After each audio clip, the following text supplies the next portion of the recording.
नमस्कार।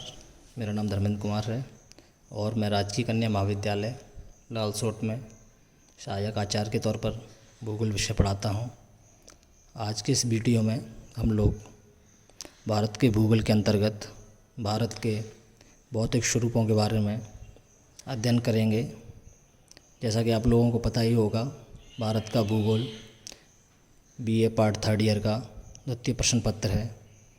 तो चलिए आज के हम इस वीडियो में भारत के भौतिक स्वरूपों के बारे में जानते हैं। तो जैसा कि आप लोग जानते ही होंगे, भारत की भू आकृति में काफ़ी विविधताएं पाई जाती हैं, क्योंकि भारत का क्षेत्रफलीय विस्तार काफ़ी अधिक है। अगर क्षेत्रफल की बात की जाए तो भारत का कुल क्षेत्रफल 32,87,263 वर्ग किलोमीटर है। क्षेत्रफल की दृष्टि से भारत विश्व में 7वां स्थान रखता है। तो हम चलो देखते हैं। भारत की भू आकृति में काफ़ी विविधताएं पाई जाती हैं। इसके उत्तरी भाग में एक युवा वलित पर्वत के रूप में हिमालय अवस्थित है, जहां पर विषम भूमि का बृहद विस्तार है एवं युवा अवस्था वाली नदी घाटियाँ स्थित हैं। इस पर्वत के दक्षिणी भाग में समानांतर रूप से उत्तर के विशाल मैदान का विस्तार है, जिसका निर्माण सिंधु, गंगा एवं ब्रह्मपुत्र तथा इनकी सहायक नदियों ने किया है। अर्थात गंगा, ब्रह्मपुत्र, सिंधु एवं इनकी जो सहायक नदियां हैं, जो अपने साथ बहाकर जलोढ़ मृदा लाती थीं, उसके कारण इस उत्तर भारत के विशाल मैदान का निर्माण हुआ है, निरंतर रूप से निक्षेपों के जमाव के कारण। उत्तर के विशाल मैदान के दक्षिणी भाग में प्रायद्वीपीय पठार का विस्तार है। पठार का आंतरिक भाग, जो पहले काफ़ी विस्तृत था, दक्षिण की ओर पतला होता हुआ प्रायद्वीपीय आकृति ग्रहण कर लेता है। यहाँ पर हमें जानना चाहिए, प्रायद्वीपीय का तात्पर्य होता है कि कोई ऐसा स्थान जो 3 ओर से जल से घिरा रहता है, उस स्थान को हम प्रायद्वीप के नाम से जानते हैं। ठीक है। अगर देश के कुल क्षेत्रफल के बारे में बात की जाए तो इसके लगभग 43% भूभाग पर मैदान का विस्तार है एवं 29.3% भाग पर पर्वत तथा 27.7% भूभाग पर पठारी भूभाग का विस्तार है। इन विविध उच्चावच लक्षणों के आधार पर भारत को निम्नलिखित रूप से 4 भागों में विभाजित किया जाता है।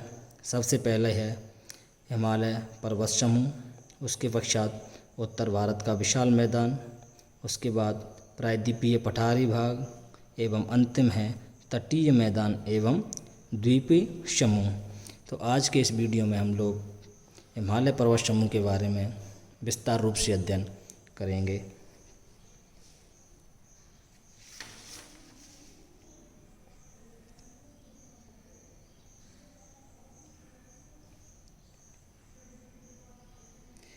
हिमालय पर्वत की उत्पत्ति सैन्यजुग काल में या एक है टर्शरी काल में हुई थी।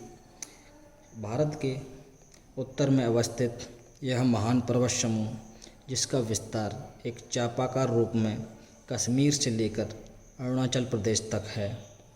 इसका कुल लंबाई 2400 किलोमीटर के आसपास है एवं इसकी चौड़ाई पूर्वी भाग में 150 किलोमीटर एवं पश्चिमी भाग में 400 किलोमीटर है।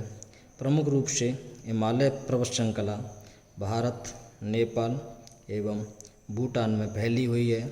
इसका कुल क्षेत्रफल 5 लाख वर्ग किलोमीटर है। वास्तविक रूप में यह पर्वत श्रृंखला पामीर की गांठ से निकली पर्वत प्रणाली का ही एक भाग है। इसके पूर्वी भाग में अरुणाचल प्रदेश, नागालैंड, असम, मणिपुर, मिजोरम व त्रिपुरा की पहाड़ियाँ भी सम्मिलित हैं। इस प्रदेश में हविनूतन घाटियाँ, अपनति घाटियाँ, ग्रीवाखंड आदि सामान्य रूप से पाए जाते हैं। तो हिमालय की अगर हम भौगोलिक वर्गीकरण की बात की जाए तो हिमालय को 4 भागों में विभाजित करके हम या ये कहें कि 3 प्रमुख रूप से 3 भागों में विभाजित करके हम देखते हैं। तो जिसमें सबसे पहले या ये कहेंगे दक्षिणी भाग को शिवालिक हिमालय, मध्यवर्ती भाग को मध्य हिमालय या लघु हिमालय एवं उत्तरी भाग को बृहद हिमालय के नाम से जानते हैं। इसके अलावा ट्रांस हिमालय को भी हम हिमालय पर्वत समूह के अंतर्गत पढ़ते हैं। तो सबसे पहले हम शिवालिक पर्वत समूह के बारे में पढ़ेंगे। इसे बाह्य हिमालय या उप हिमालय भी कहते हैं। यह हिमालय पर्वत का दक्षिणी भाग है जो सिंधु घाटी से लेकर ब्रह्मपुत्र नदी घाटी तक लगभग 2400 किलोमीटर की लंबाई में विस्तारित है। शिवालिक पर्वत श्रेणी उत्तर के मैदान से हिमालयन फ्रंट फॉल्ट या ये कहें HFF द्वारा अलग होती है। इस श्रृंखला की औसत ऊंचाई लगभग 600 मीटर से 150 मीटर के मध्य है, लेकिन अधिकांशतः इसकी ऊंचाई 650 मीटर के आसपास ही मानी जाती है तथा इसकी चौड़ाई 10 किलोमीटर से 50 किलोमीटर के मध्य है।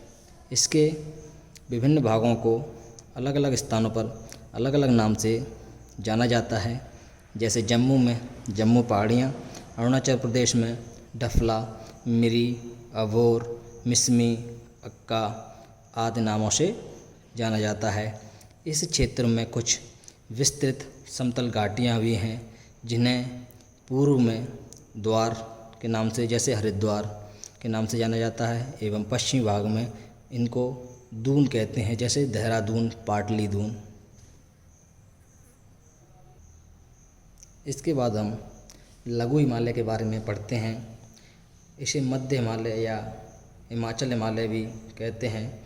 यह शिवालिक पर्वत श्रेणी के उत्तर में 60 से 80 किलोमीटर की चौड़ाई में फैला हुआ है, जिसकी औसत ऊंचाई 1000 मीटर से 1500 मीटर के मध्य है। इस श्रेणी के कुछ पर्वत शिखर 5000 मीटर से भी अधिक ऊंचे हैं। लघु हिमालय की कश्मीर में फैली पीर पंजाल एवं हिमाचल की धौलाधर श्रेणियाँ, नागटेवा, मसूरी श्रेणियाँ, महावारा श्रेणी नेपाल में प्रमुख रूप से प्रसिद्ध हैं। लघु हिमालय बजरी एवं जलोढ़ के जमाव से शिवालिक से अलग होता है एवं यहाँ पर जीवाश्म निक्षेपों का अभाव पाया जाता है।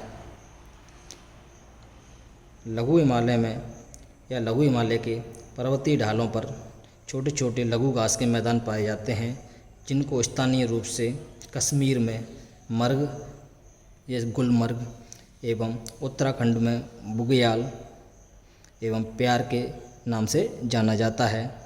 पीर पंजाल श्रेणी कश्मीर में झेलम से व्यास नदी तक लगभग 300 किलोमीटर में फैली है, जो पूर्व में हिमाचल के धौलाधर तक विस्तृत है। अर्थात पीर पंजाल श्रेणी कश्मीर में लघु हिमालय के अंतर्गत आती है। इसके अलावा शिमला धौलाधर पर्वत श्रेणियाँ या ये कहें कि हम शिमला जो शहर है या राजधानी है हिमाचल प्रदेश की, वो धौलाधर पर्वत श्रेणी पर ही अवस्थित है। यहाँ पर पीर पंजाल एवं बनिहाल नामक 2 प्रमुख दर्रे हैं। इसके बाद हम बृहद हिमालय के बारे में पढ़ते हैं। इसे आंतरिक हिमालय या हिमाद्री हिमालय भी कहते हैं। यह हिमालय की सबसे ऊंची एवं उत्तरी पर्वत श्रेणी है। इसका विस्तार सिंधु नदी से लेकर ब्रह्मपुत्र नदी तक एक चाप के रूप में फैला हुआ है, जिसकी औसत ऊंचाई लगभग 6000 मीटर है, जहां पर 100 से भी अधिक चोटियों की ऊंचाई 6000 मीटर से भी अधिक है तथा अनेक चोटियां की ऊंचाई 8000 मीटर से भी अधिक है। इनमें प्रमुख रूप से माउंट एवरेस्ट, जिसकी ऊंचाई 8850 मीटर है, जिसकी अब स्थिति कहाँ पर है, नेपाल में है। इसके अलावा कंचनजंगा जो भारत में स्थित भारत की सबसे ऊंची चोटी है, जिसकी कुल ऊंचाई कितनी है, 8558 मीटर है। इसकी अब स्थिति सिक्किम एवं नेपाल की सीमा पर है। इसके अलावा मकालू, धौलागिरी, अन्नपूर्णा, मनसालू, नंगा पर्वत इत्यादि पर्वत श्रेणियों या पर्वत चोटियों की ऊंचाई 8,000 मीटर से भी अधिक है। कश्मीर घाटी बृहद हिमालय एवं लघु हिमालय के मध्य अवस्थित है। यहाँ पर करेवा का जमाव पाया जाता है, जो एक प्रकार का जलोढ़ मृदा ही होती है, जिसमें केसर की खेती की जाती है। कश्मीर घाटी का निर्माण प्लीस्टोसीन काल में हुआ था। इसके अलावा बृहद हिमालय में बुर्जिल, जोजिला, बारालापचा, शिवकीला, माना, नीति, लेपुलेख, नाथुला, जयलिपला एवं बोमडिला इत्यादि दर्रे पाए जाते हैं, जो साल के अधिकांश समय हिम से ढके रहते हैं। इसके अलावा अगर बात की जाए तो इस पर्वत श्रेणी के मध्य भाग से गंगा, यमुना व इनकी सहायक नदियों का उद्गम होता है। यहाँ पर गंगोत्री, जैमू, मिलाप प्रमुख हिमनद हैं। इनसे इन नदियों का उद्गम होता है। इसके बाद हम बात करते हैं ट्रांस हिमालय की। ट्रांस हिमालय हिमालय पर्वत श्रेणी का सबसे उत्तरी भाग है, जिसमें काराकोरम एवं लद्दाख श्रेणियों को सम्मिलित करते हैं। काराकोरम को संस्कृत साहित्य के रूप में कृष्णागिरी के नाम से भी जाना जाता है। भारत की सबसे ऊंची चोटी गॉडविन ऑस्टिन, जिसकी कुल ऊंचाई 8,611 मीटर है, वो इसी हिमालय में अवस्थित है। काराकोरम पर्वत श्रेणी का विस्तार सिंधु नदी के उत्तर में स्थित है। काराकोरम श्रेणी का विस्तार पामीर से गिलगिस्तान नदी या गिलगित नदी लद्दाख तक लगभग 600 किलोमीटर में फैला हुआ है। इसकी सामान्यतः औसत ऊंचाई 5500 मीटर से अधिक है तथा चौड़ाई 120 से 140 मीटर के आसपास है। भारत की सबसे ऊंची चोटी, जैसा कि मैंने आप लोगों को बताया था, गॉडविन ऑस्टिन इसी श्रेणी में स्थित है।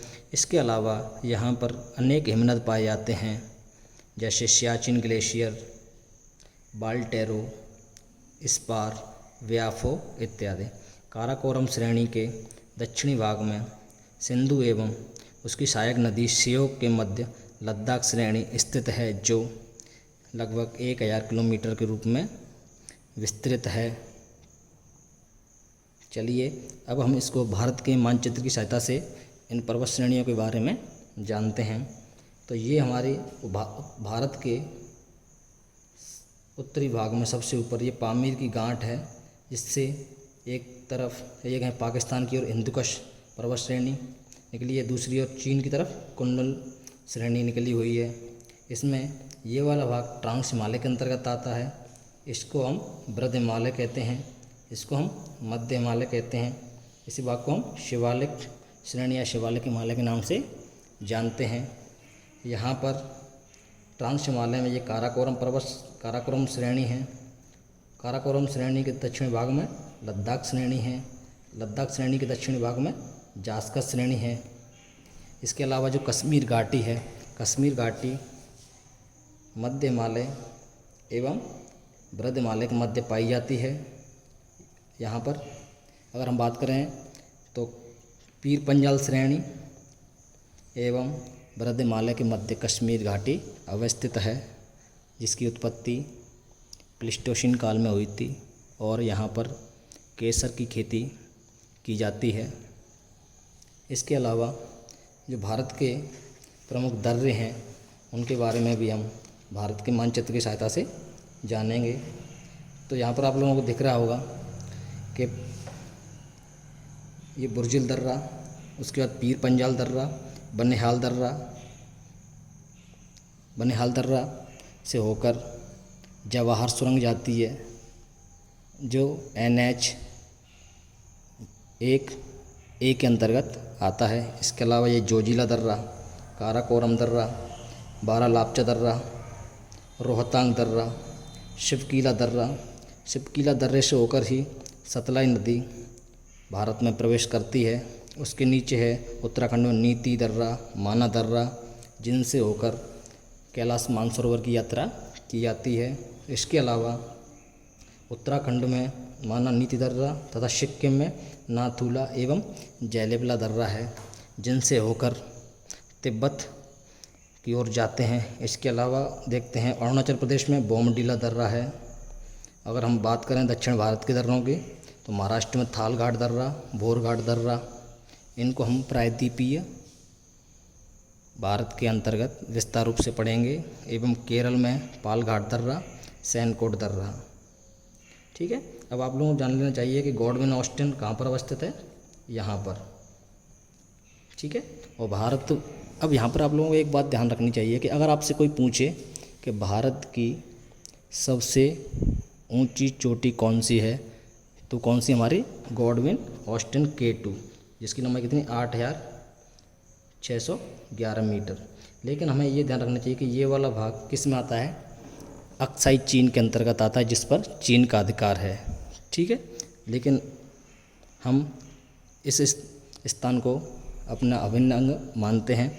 इसके अलावा अगर आपसे कोई पूछे कि भारत में स्थित भारत की सबसे ऊंची चोटी कौन सी है, तो हमारी कौन सी है, कंचनजंगा है, जो भारत एवं नेपाल की सीमा पर अवस्थित है, जिसकी कुल लंबाई कितनी है 8,598 मीटर।